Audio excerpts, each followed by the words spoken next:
If it's Monday, President Biden and Speaker McCarthy are about to meet at the White House as the clock ticks down to a potential government default as early as June 1st, which Treasury Secretary Janet Yellen is now calling a hard deadline. Plus, South Carolina Senator Tim Scott launches his 2024 campaign with red meat rhetoric and attacks on President Biden as Scott sits down with NBC News for an exclusive interview on his campaign and whether he's ready to take on Trump. And SpaceX launches 4 private citizens on a mission to the International Space Station amid the industry's quest for another giant leap for mankind to Mars.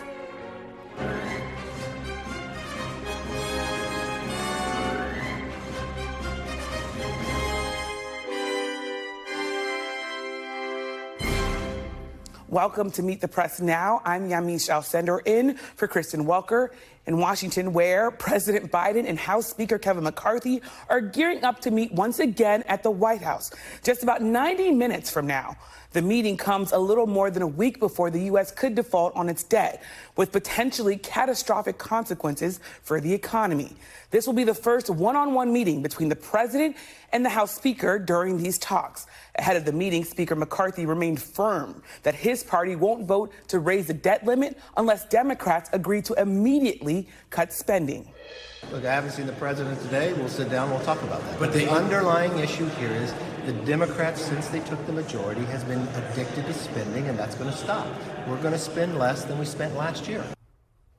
The president, who returned from Asia late last night, cutting his trip short because of these negotiations, told reporters before leaving Japan that both sides agreed that a default cannot be on the table.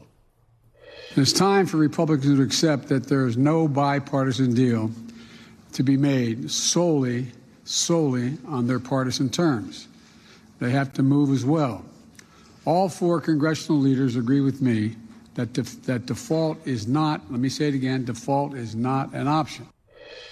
Time, though, may be running out. Even if a deal is reached, it will still take time to get it through Congress.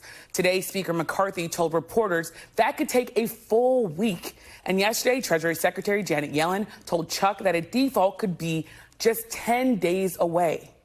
Well, I indicated in my last letter to Congress that we expect to be unable to pay all of our bills in early June and possibly as soon as June 1st. And I will continue to update Congress, but I certainly haven't changed my assessment. So I think that that's a hard deadline. It's clear that June 1st is not hard, but it's the beginning of that period.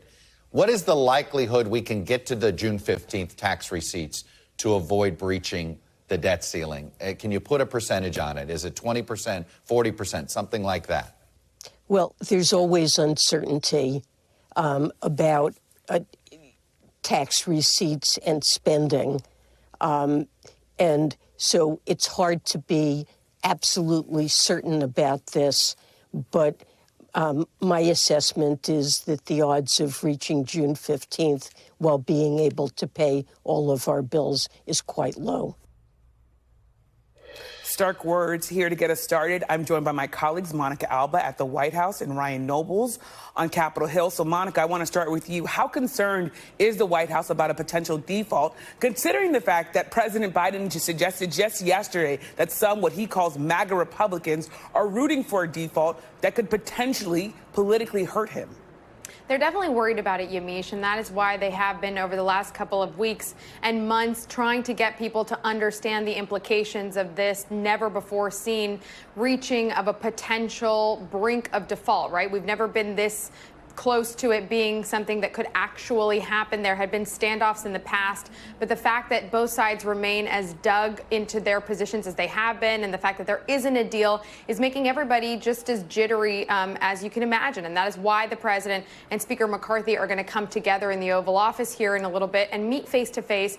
And both men in the last 24 hours or so have said a version of, so far to this point, we've had some productive conversation, but there's still a lot of differences that need to be addressed. And so I think what you're going to see here, and the White House is telling me that they're not bracing for something to be completely ironed out by the end of this, but they're just hopeful that they're going to move into some kind of loose framework or agreement that then their negotiators will probably have to go back to the table to hammer out in the next couple of days. But as you said in your introduction, time is really of the essence here. There's just not much legislative runway to get this done. So the negotiators from the White House that have been representing the president were on Capitol Hill earlier today. They wrapped that up and then they headed to the White House, where they just briefed the president, I'm told, and where White House officials are really stressing that the president's going to go in, stress the urgency, appeal to the speaker, saying neither one of us want to see the U.S. do this in terms of a potential recession, millions of jobs that could be lost, everything that's at stake. But the major thing that they haven't been able to, of course, come to any agreement on is the spending aspect to all of this, where Republicans want these cuts. The White House has said they're open to some of them, but they're still quite far apart in how they get there, Yamiche. And Ryan, as Monica just said, they're quite far apart. Everyone's jittery is one way to put it. At the same time, Speaker McCarthy's his main argument for why a default won't happen is that the House has already passed his debt spending plan, his debt ceiling plan. But we should remind folks that that is basically dead on arrival, Senate Democrats say. So tell me a little bit about how he's willing to negotiate towards a bipartisan solution and how real it is that we won't have a default if Kevin McCarthy's plan isn't going to work for the Senate. Yeah, that's really just a political position that McCarthy is taking, kind of a way to make an argument to the American people that the House of Representatives has already passed a debt ceiling extension if, for some reason, these negotiations go south and the country ends up defaulting. It doesn't really have a whole heck of a lot to do with the real negotiations that are happening between the White House and the Speaker's office. It is maybe a starting point for them to begin the conversation. But even under those circumstances, there's been some talk that the House Republicans have asked for things that are above and beyond even what are in this proposal. So there's going to have to be some real stark conversations that take place between the president and the House Speaker today. The one thing that we've noticed that has happened here on Capitol Hill is that everybody seems to be willing to put the responsibility on these two men. We've seen Mitch McConnell hand over that responsibility to McCarthy. We've seen Chuck Schumer basically hand that responsibility over to President Biden. So, they've had their emissaries kind of having these conversations, the nitty-gritty talks over the past couple of days behind closed doors here on Capitol Hill. Could there potentially be a breakthrough with these two men in this room where they can come to some sort of overarching framework that Monica described that would get us to a path to resolution? I think that's what many of us are looking for tonight. And Ryan, when you talk about that, the expectations must be high in some ways, but also realistic. So what are House Republicans really hoping comes from this one-on-one meeting? Do they really believe that these two men can hash it out at the White House? That's the hope, Yamiche. The one thing that I don't think we've given Kevin McCarthy enough credit for, at least up until this point, is his ability to keep his House Republican colleagues in line. There was a conventional wisdom that was born out of that extended fight for him to win the speakership, that he would have particularly the right flank of his caucus kind of chirping all the time, every time he was negotiating. And for the most part, at least publicly, they've been very supportive of his efforts. Now, could that change if he does strike a deal with Biden and it doesn't fall in line with what the Freedom Caucus is looking for? That is certainly a real possibility. But at this point, Kevin McCarthy holds the keys to these negotiations. And if he can find some sort of leverage point with Joe Biden that he feels comfortable enough to move forward on, that's where we'll have to see if he's going to be successful. But up until this point, he's held his caucus together. He passed a bill. He's right. He's the only one that's done that. And that, I think, is really kind of the basis for them to be so aggressive in these negotiations up until this point. And Monica, we know President Biden came back from his Asia trip to have these talks. What's the expectation on the White House side? Yeah, and I think what's really important to remember here, too, Yamiche, is that in the last couple of weeks, and you saw there, the Treasury Secretary indicated in her interview with Chuck that she would continue to update Congress. Is that something that we could also see in the next, couple of days? And Does that date at all become a little bit later into June? There were all these discussions of does June 1st become June 8th or June 10th? Or does it really matter? Because again, in terms of getting everything done, that has to be at least kind of in place before then. I think that the White House is trying to remind everybody that the timeline here, it doesn't even matter. Every second really counts. And that is why you want to see them act on this quickly. But the president did say he still felt it was the right decision to cut the trip short, because he said he was even hearing from some leaders overseas concerns about what it would mean, the cascading effect on the world stage if the U.S. were to default, which it never has before. And that's why he wanted to come back here, have these talks in person, as he will just a little bit from now. Well, of course, the eyes of the world are on both of your beats. So thank you so much, Monica and Ryan, for joining. I'm now joined by Congressman Steve Cohen. He is a Democrat from Tennessee and a member of the Congressional Progressive Caucus. Thank you so much, Congressman, for being here. Now, you're urging President Biden to evoke the 14th Amendment. You're arguing that it allows the Treasury Secretary to keep borrowing to pay for our debt, our national debt, even when we've reached our debt limit. But Treasury Secretary Janet Yellen, she's shot down that idea yesterday. Take a listen to her. Well, extraordinary measures is used in a different way, but there has been much discussion of the 14th Amendment. And as President Biden said, I believe this morning, it doesn't seem like something that could be appropriately used in these circumstances, given the legal uncertainty around it and given the tight time frame we're on. So what does it say about your argument, Congressman, if the head of the Treasury doesn't support it? Well, my argument has been made by Lawrence Tribe. I think Lawrence Tribe is Obi-Wan Kenobi when it comes to constitutional law. He thinks it's something that the president should use. The 14th Amendment is not just letters that are put out there in a constitution without meaning. And the meaning is that the debt shall not be, the debt shall be honored. It's never been used before, but it's there for a reason, and this is the reason why it was put there, to make sure that we paid our debts. I know that it would be a political question for the courts, but it could be determined a political question that they don't get into because it is a political question. But I don't think if this is not appropriate, Lawrence Tribe says it is, then what are those words there for? Just letters that come together to make words that don't have any meaning or any purpose? I don't think so. I want to also ask you, though, Congressman, about the timeline of all this. President Biden has seemed to question whether the timing of the 14th Amendment is an idea that he could get behind. Here's what he said yesterday. We have not come up with a unilateral action that could succeed in a matter of 2 weeks or 3 weeks. That's the issue. So I want to ask you, how can the president invoke the 14th Amendment if he is questioning whether that's a viable option, focusing on timing? Well, timing is important, and I know the president's had counsel. I don't know who's weighed in with him, but I understand that. But at the same time, he's going to have to get a deal, and if he doesn't get a deal that's satisfactory to 218 members of Congress, we'll default on our debt. And I don't know that they'll be able to accomplish that together. Right now, it looks like everything's fine, and one of our previous speakers, one of your people said, McCarthy's the only person who's passed a bill. Well, you could say somebody's the only person that cooked a filet mignon, but with that filet mignon was a whole bunch of terrible, awful vegetables and hot dogs and things you wouldn't want to necessarily have that they put into it with it. That was not a clean debt limit, which is what we should have had. That's what Trump wanted. That's what Trump got.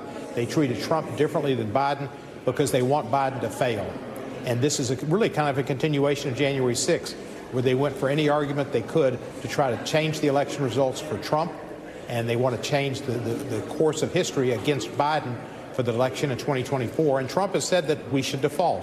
And he also said that we didn't default when he was president. He wasn't for defaulting because he was president then and he's not president now. So he's like the kid that was in class, and when he got out of class, he's throwing spitballs and water balloons at the principal and the teacher. And Congressman, I understand what you're saying, that Republicans, you see them as treating President Biden differently. But the point is that they have control of the House. And now you have someone like the Treasury Secretary, Janet Yellen, saying the 14th Amendment will not work. So square that argument that the Treasury Secretary, the president, they're questioning the 14th Amendment and saying it's probably not going to work, with you pushing the president and saying he should use this amendment. Well, the Progressive Caucus, about 65 of us, signed a letter urging him to use this this power. And if he can't get anything worked out, which I don't think he will be able to do, get something worked where it's satisfactory to 218 members of Congress, there's no other alternative but to use it and then worry about the time factor and all those issues later. Lawrence Tribe hasn't said this is too late. And unless Lawrence Tribe talks, I would suggest that it's still in play. So respect Secretary Yellen, but she's not Lawrence Tribe. Well, I also want to ask you, of course, one of the core sticking points here is the idea that Republicans are pressing for a reduction in spending. Do you agree that the U.S. as a nation needs to reduce spending in the future? Well, not really. I mean, we're a very wealthy country. We've got more billionaires and people earning just gazillions of dollars who got 87% of the benefit of the tax break that Trump gave them, gave to the upper 1%. Those people are getting away with murder, and they're trying to eliminate the estate tax so they get away with not just murder, but a mass murder. And there's plenty of money around in wealthy people's pockets that should be taxed. The Trump tax cuts should be repealed or at least reduced. I think they should be repealed. I voted against them. And the estate tax needs to be maintained, and there will be monies for helping people who don't have enough, who've never had enough. People who didn't get proper education. I mean, Brown versus Board of Education changed segregation in schools, but it's taken years and years and years, and we're still suffering from that.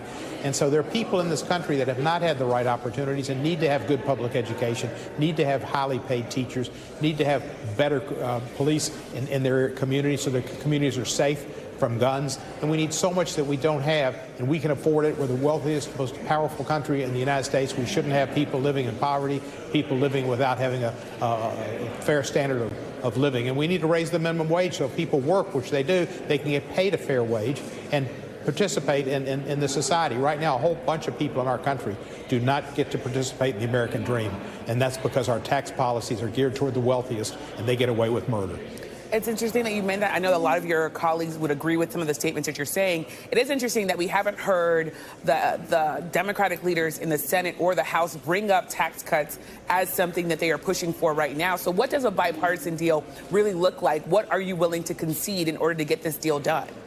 I think President Biden has brought up tax cuts on higher income people, and he's brought up revenue, and revenue is important, and the IRS being funded to be able to get people, particularly the big number of dollar cheats who take away millions and hundreds of thousands of dollars by not paying their fair share of taxes. They can only be caught by having a better IRS. This is not to go after the little people. It's to go after people making $400,000 or more.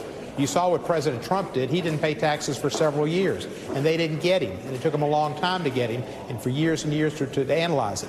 We need an IRS that can get the tax cheats so people pay fairly. Most people pay out of their paychecks every month.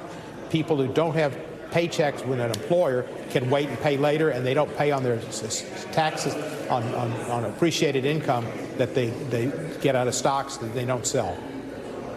Well, Congressman Steve Cohen, I will thank you so much for joining us. I know there's a lot to talk to, so I appreciate you coming on. Thank you for having me on. It's good to be on your show. And coming up, running on red meat rhetoric, Republican Senator Tim Scott officially announces he's running for president and then sits down with NBC News' Tom Llamas for an exclusive interview. Plus, pressure from all sides. We'll dive deeper into the potential political fallout for the White House as the administration faces growing angst from some progressives and some voters at the president's handling of the debt limit and the economy. You're watching Meet the Press now.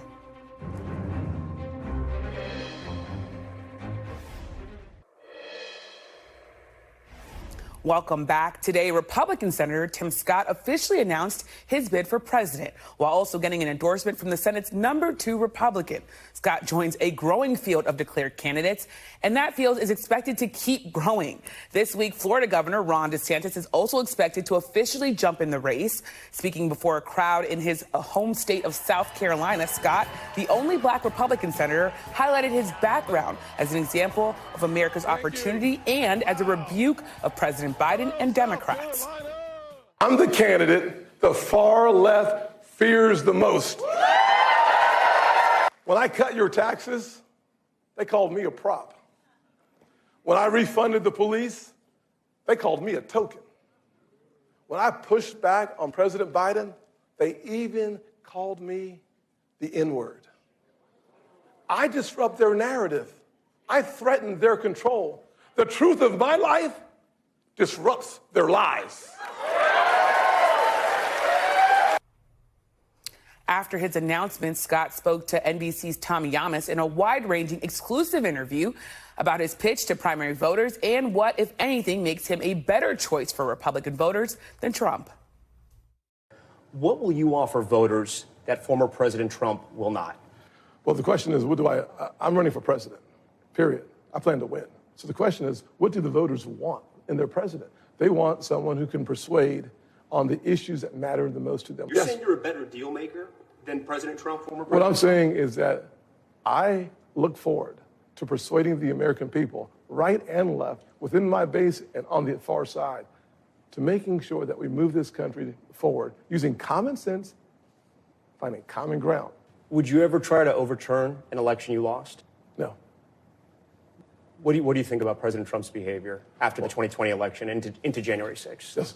We can do two things here. We can have a conversation about President Trump, or we can have a conversation about my vision for the future.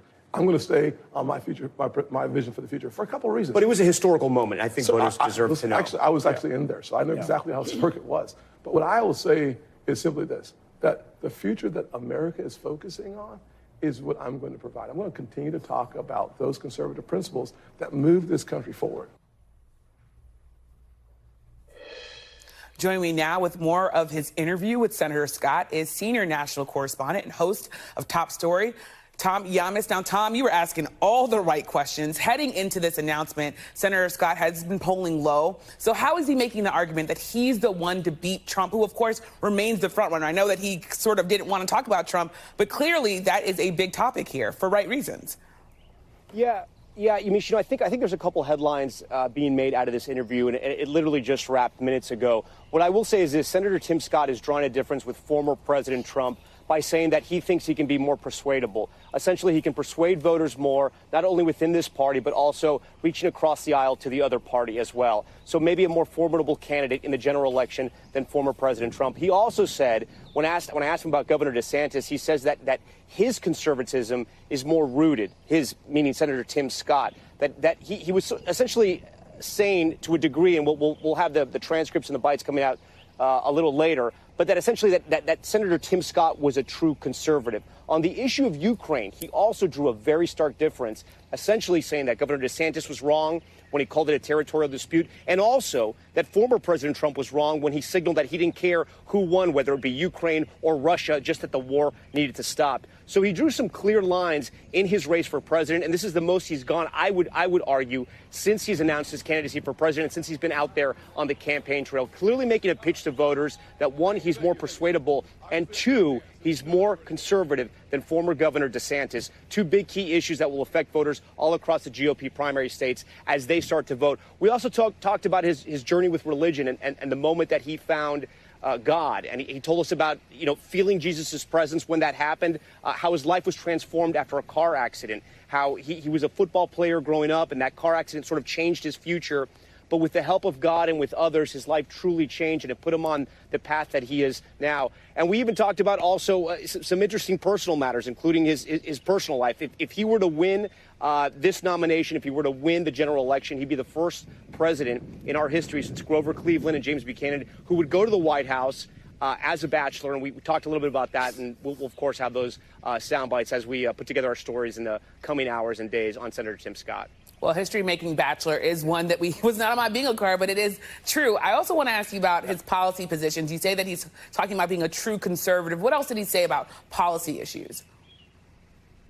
He said he is a 100% pro-life candidate when it comes to abortion. We tried to nail him down when it came to issues like a 6-week ban, a 12-week ban. Essentially what he said is that he didn't want to deal in hypotheticals, right? But he would sign the most pro-life anti-abortion measures ever to hit this country, is what he was saying. But the problem, he said, was that first has to be pushed through Congress, and that hasn't happened yet. He didn't want to say whether the 6 weeks was too harsh, as President Trump has signaled when we talk about Florida and the law that Governor DeSantis just signed. And he didn't really want to deal with the 12 weeks as well. He has before signaled that he's okay with timelines like that, with markers like that. But at least in this interview, he wanted to talk more about the legislation that would come to his desk and how he would sign it and how he would make that into law. We did talk about some other social issues, including transgender athletes. athletes, and he was against transgender athletes competing in the sports that those people transition into. So essentially, if a boy transitions to a girl, he says those athletes should not compete in the girls' athletics. We talked about that as well, along with other issues, including China. I pressed him on Taiwan. I said, if China were to invade Taiwan, would the U.S. military defend Taiwan against China? After a little back and forth, he essentially said that the U.S., he believed, would stand shoulder to shoulder with Taiwan, which is a major move, but of course with U.S. policy as well. And I'm told we have a little bit of the sound that where you're talking to Senator Scott about abortion. So maybe we could play that for folks if we have it. Yeah. Where do you stand on abortion? Well, I believe that life has intrinsic value because it comes from God. I have a 100% pro-life voting record. I'm 100% pro-life conservative. As President of the United States, I would sign the most conservative legislation, pro-life legislation that can get to my desk. Here's the issue, though. Nothing can get to my desk unless we first win the hearts and minds of the American people. Tom? And Senator Scott from here in Charleston, South Carolina, he heads to Iowa and New Hampshire. He's also going to be up in the air with ads as well. He's raised a lot of money, and he's going to be spending it. Yamiche? Well, congratulations on a big interview on a big day, so thanks so much for joining us. And you can catch more of Tom's exclusive interview with Senator Tim Scott tonight on Nightly News and again on Top Story right here on NBC News Now. We'll be right back with new reaction from Tim Scott's Republican rivals and more from the campaign trail after a quick break. You're watching Meet the Press Now.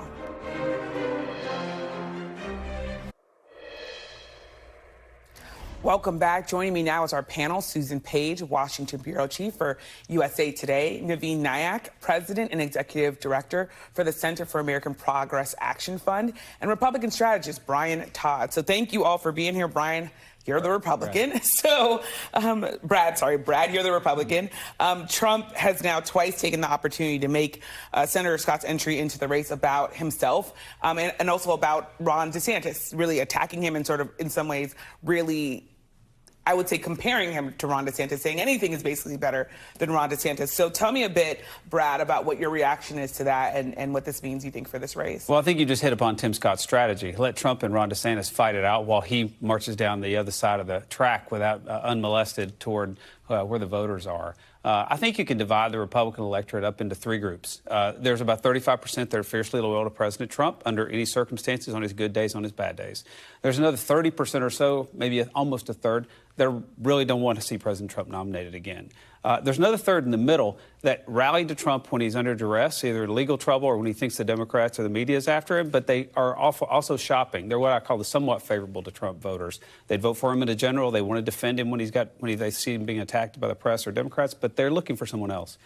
Tim Scott, I think, will run his entire campaign at that third group of voters, that group of Trump skeptical but willing to support Trump.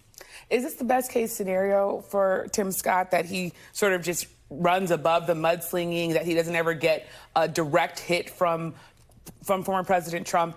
And is it beneficial for Ron DeSantis to be sort of the punching bag right now? Absolutely. That's Tim Scott's strategy. And if you've ever seen Tim Scott on the trail, he's an inspiring figure that audiences rally around. I mean, whatever that thing is, whatever it is, he does have it. So he's going to succeed on the trail. I think you saw President Trump praise Tim Scott today. I think that's because he's locked in on Ron DeSantis. He sees that DeSantis is the person that could get inside the Trump base and take Trump votes. And so President Trump's going to focus on taking out Ron DeSantis. That's going to give Tim Scott a chance to take off.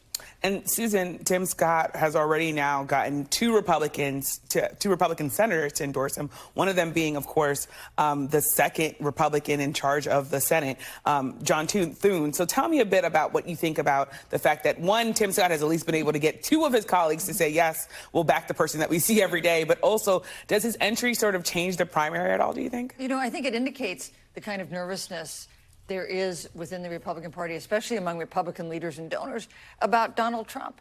And even though you can look at the national polls, not very meaningful at this point in this race, national polls, Trump looks pretty formidable. There is a significant number of Republicans, including Tim Scott and John Thune, who think there is a way for somebody else to get the nomination this time. You know who else thinks it? The donors to Ron DeSantis. That's the threat to Ron DeSantis, is that his donors would be happy if Tim Scott suddenly looked like a stronger contender. And I want to ask you, of course, there's the issue of abortion, right? We talk so much about it. Some Republicans, like Ron DeSantis, don't want to talk about it. But you have Tim Scott talking very frankly about his religion, about coming to God, but also saying that he would pass what he called, quote, pro-life, the most pro-life legislation. What do you make of that?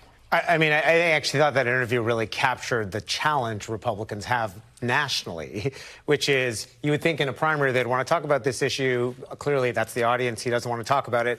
But I thought what was really revealing is on the issue of transgender rights, he was more than happy to say what his position was and really stake it out, even though there's no chance that any bill banning transgender athletes from sports is ever going to come to his desk.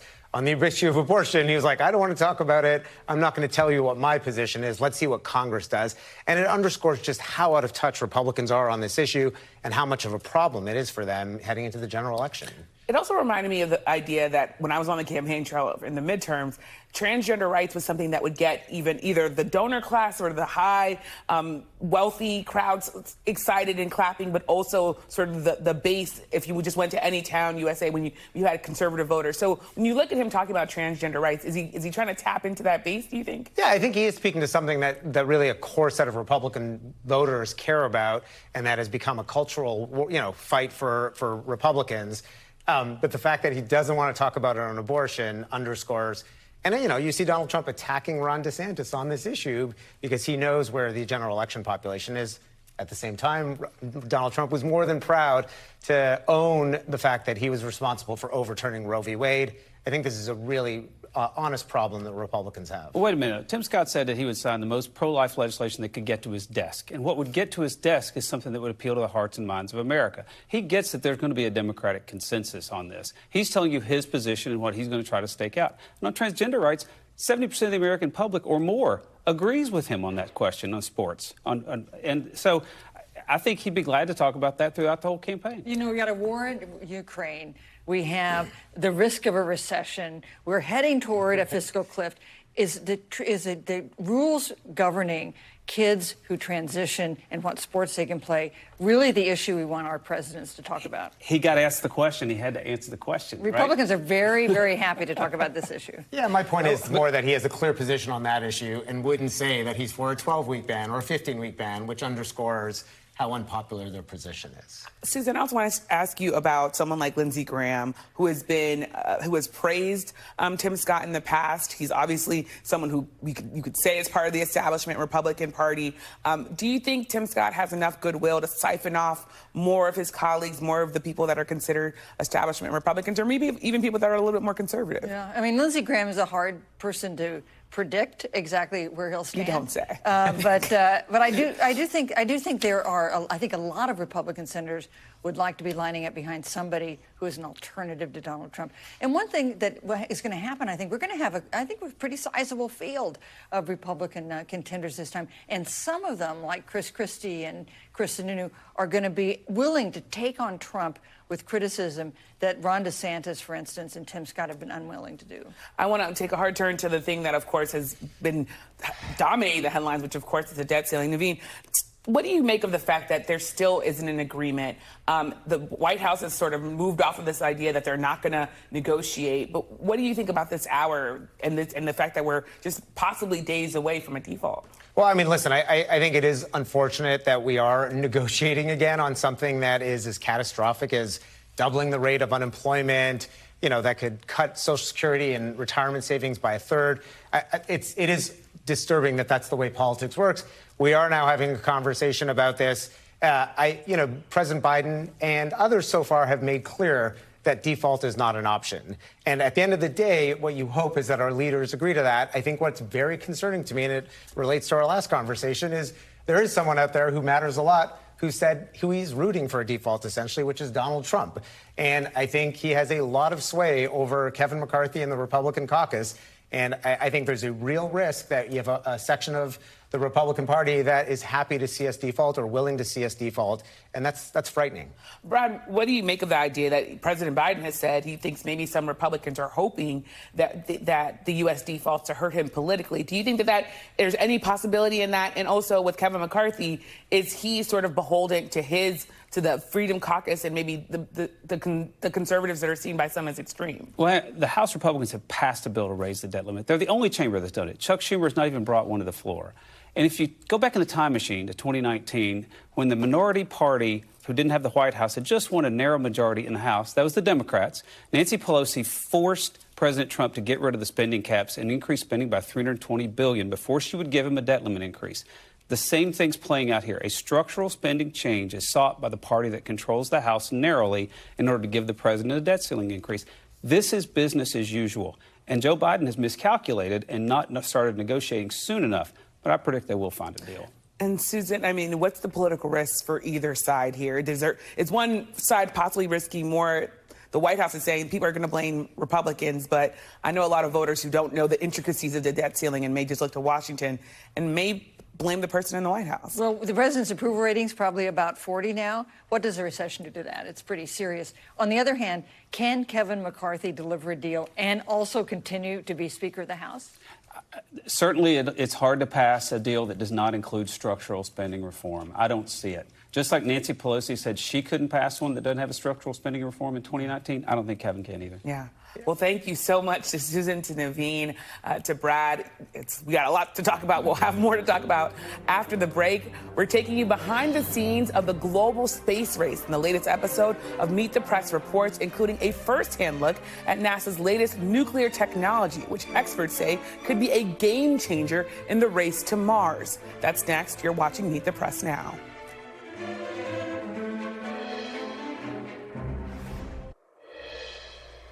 Welcome back. This was the scene this morning from low Earth orbit as a second ever private space mission docked at the International Space Station, where the 4-person crew is expected to stay for just over a week. This historic flight is led by a retired astronaut, Peggy Whitson, who has spent more time in space than any American, and also includes the first ever Saudi woman to enter orbit.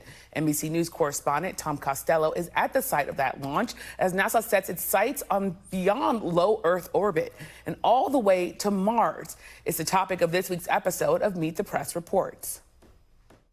Hey, Amish, good day. We are in the middle of a torrential rainstorm here, but this has been the site of a great launch yesterday. The Axiom crew on top of a SpaceX rocket now in orbit on the International Space Station as NASA looks at going to the moon one day and to Mars, and to get to Mars, they're going nuclear. 1 month after Elon Musk's Starship launched, then broke apart on liftoff. A rapid, unscheduled disassembly. Both SpaceX and NASA insist they're committed to the rocket. First to land astronauts on the moon, but ultimately to carry crews to Mars as soon as 2040. While science and exploration are the driving motivators, there's also a competitive factor: China. The Chinese government is very secretive, and a lot of their plans involve their military preparations. And so there's a reason for us to get there first. And NASA wants to get there faster.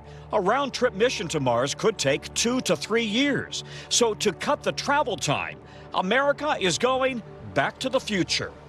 This project was called NERVA. To the 1960s, and a government program most Americans have never heard of, to develop nuclear-powered rockets. Someday, a manned trip to Mars and return may become the mission assignment. It turns out they made big progress back in the 60s, running expensive tests. The goal now, send astronauts to the moon and beyond on nuclear rockets. When the Apollo astronauts went to the moon, they needed 5 of these massive F-1 engines just to get them off the Earth and escape the Earth's gravitational pull. 7.5 million pounds of thrust. Here at the U.S. Space and Rocket Center in Huntsville, they've got an exact replica to scale of the Saturn V, 363 feet tall. Future astronauts will need that kind of lift, but once they're in space, they can use a much smaller engine, a nuclear engine, to go all the way to Mars and back, a fraction of the size. And that engine could last 20 years. This is a big place. It's happening now at the Marshall Test Flight Center in Huntsville. This is where they put components of nuclear thermal rockets, such as this fuel element here, and like the one that you're holding. These are the building blocks for America's future nuclear propulsion going to space. Yes. But America's best-known astrophysicist, Neil deGrasse Tyson, wonders why we're going. So I'm all for people in space, but to accomplish scientific goals, the robot can live off of sunlight and you can't. The robot is not going to cry because we ran out of money, we can't bring it back. But listen to this. NASA has used nuclear technology before. You remember that Voyager probe that was sent in 1977 to the far reaches of the solar system? It is using nuclear batteries. It's still out there. It's still sending back data. But it has 3 million times less memory than your cell phone. 1970s technology still at work. Yamish, back to you. Such cool reporting. Tom Costello, thank you so much for that reporting. And you can stream the full episode of Meet the Press Reports, The Race to Mars, on NBC News Now and on demand on Peacock and YouTube. Don't miss it. Turning now to the ongoing war in Ukraine, where Russia is claiming a major battlefield victory. And Zelensky returns to Kyiv with even more military aid ahead of Ukraine's spring counteroffensive. After a surprise in-person visit to the G7 summit, Zelensky is returning to Ukraine with millions of dollars worth of military assistance, more sanctions on Russia, and commitments to train Ukrainian pilots on F-16 fighter jets. Today, Moscow reacted to the news, saying the transfer of these F-16s would raise questions about NATO's involvement in the war, but would not undermine Russia's military goals. Meanwhile, on the ground, Russian forces claim they now have full control of the long-contested city of Bakhmut, in what would be Moscow's first major battlefield victory in months. Over the weekend, Zelensky maintained that Russia does not occupy that city. NBC News correspondent Molly Hunter has the latest on the battlefield. Yamish, it's the deadliest battle of this entire war. It's been running about 9 months. We have no idea exactly how many have died on each side. The military casualties on both sides are very closely guarded government secrets. They number in the tens of thousands. But when you look at those pictures, this city, it was once home to 80,000 people before the war, is obliterated. It is just devastated. Some of those pictures published last night show the smoldering ruins of the high-rises. But what happened this weekend, I'll just back you up a little bit because it is very hard to figure out exactly who controls what, of course, in the fog of war. On Saturday, Yevgeny Prigozhin, of course, the Russian billionaire who heads up the mercenary group, the Wagner Group, his paid fighters have been on the front line of that fight for Russia for months now. They claimed they had full control of the city center. Then on Sunday, Russian state TV trumpeted mission accomplished. They showed video of soldiers waving the Russian flag. They reported that Putin congratulated the troops. They said they had victory of the city center. Now, what Ukrainian officials are saying, they're not exactly disputing that propaganda claim, which, of course, is for the audience back home in Russia. What they're saying is that the battle is now really for the outskirts. They are saying they are still pushing on the flanks. They are still working to encircle that town. Yamish, really clearly, Bakhmut does not have strategic importance. It has not had strategic importance for the last 9 months. What it does have, though, is symbolism for Russia. Of course, they have not won a major battle since last summer. That was Lysychansk. And for the Ukrainians, Ukrainian commanders have long said that one of their key objectives by continuing to fight back in Bakhmut, even if they have not been able to really take as much territory in the city center, is to tie up a ton of Russian forces there and to keep them very, very busy, to exhaust them, to deplete their resources, so that the Ukrainian military elsewhere can really rearm and start organizing for that Ukrainian counteroffensive we hear so much about. As far as what to look for in the next 72 hours, the Wagner mercenary chief Prigozhin has said he is pulling his forces out of that city on Thursday. What does that mean? Does that twist Moscow's arm? Do they have to send regular Russian forces to hold that line? Is that an opportunity for Ukraine? Or does Ukraine decide, really, that's not worth pushing into the city? They hold their positions maybe, and really we start to see signs of that imminent counteroffensive. We do know President Zelensky returning back to Ukraine sometime in the next 24 hours, of course, from his very triumphant trip in Japan. So certainly there will be some momentum after everything, of course, he got for Ukraine when he was at the G7. Yamish? Incredibly important reporting. Thank you, Molly Hunter, for that. And still to come, another major announcement for 2024, this time in Delaware, where a longtime Democratic senator just announced his retirement, paving the way for some potentially historic changes in the state. You're watching Meet the Press now.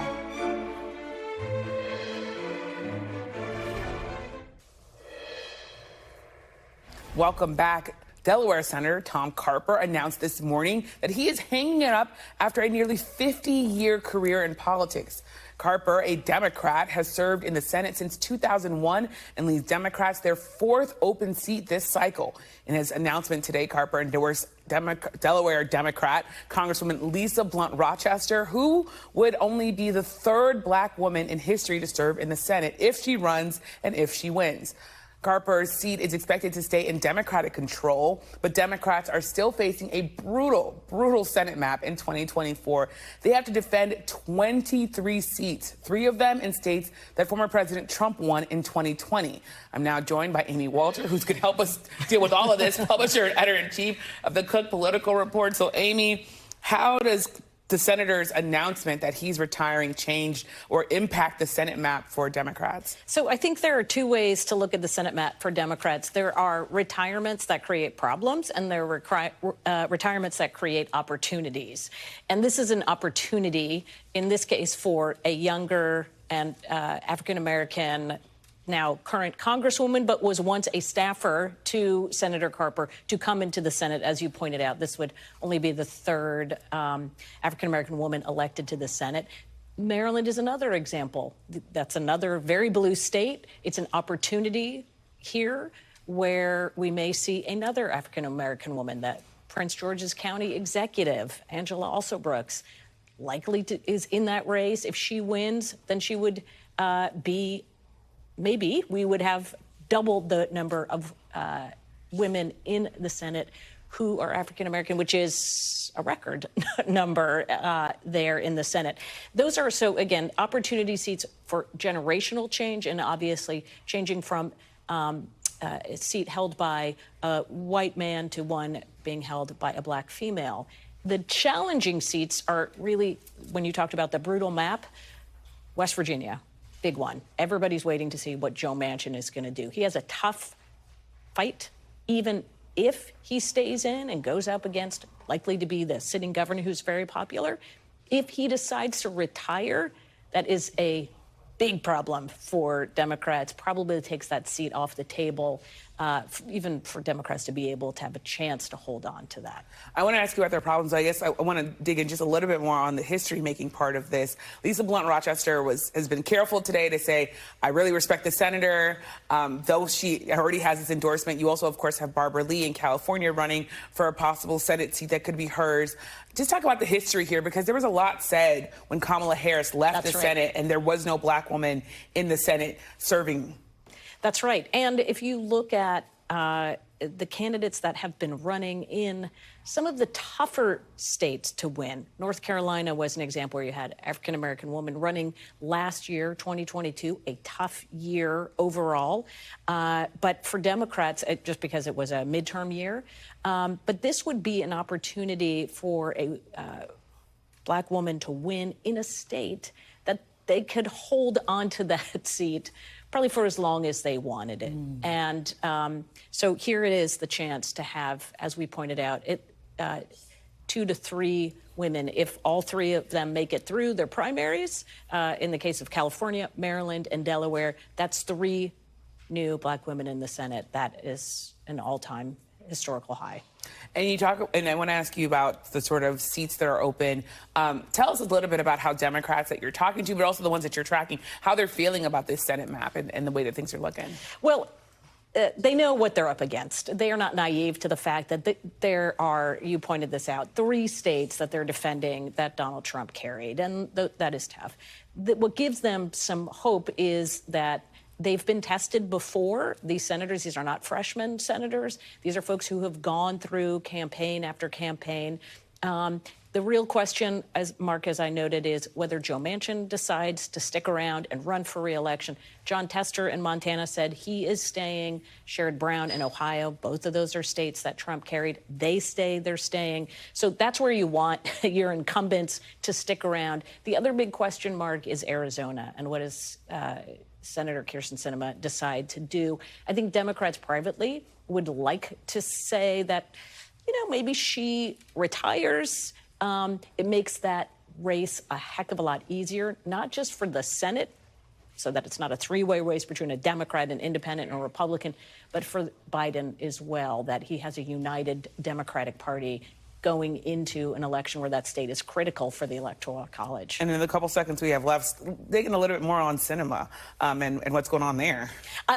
It's anybody's guess. It is notable that she's been doing a lot more press, especially national press, than we've ever seen her do before. So I think a lot of people are wondering if this is her way to say, I'm in this now. Yeah, well, fascinating. Amy Walter, thank you so much. And thank you for being with us this hour. I'm back tomorrow for more Meet the Press Now. NBC News Now coverage continues with Aaron Gilchrist in for Hallie Jackson.